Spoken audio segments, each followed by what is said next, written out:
try something new. I got these flats.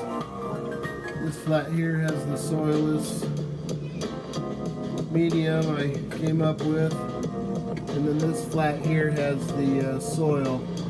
And you can see all the what I have going on here is microgreen seeds. It's hard to see in the soilless mix, but this is my 2x4 tent. I got 2 trays in there. I have 2 wicks.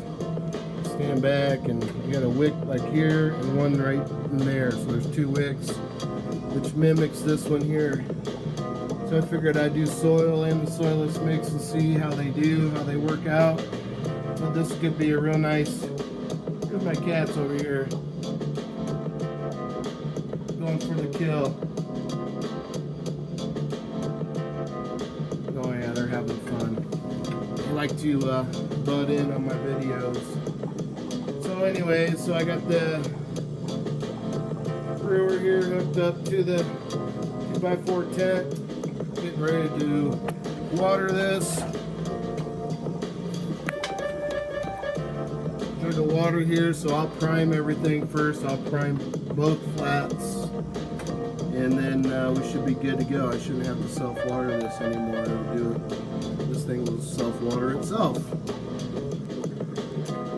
Alright, so I gave everything a good watering, got it soaked.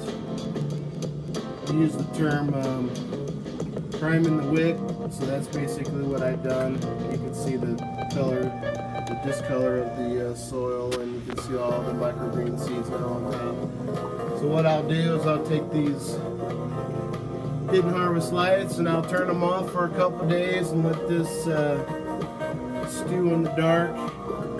And then I'll come back and fire these babies up and put the Son of God on them. So stay tuned. Thanks for watching.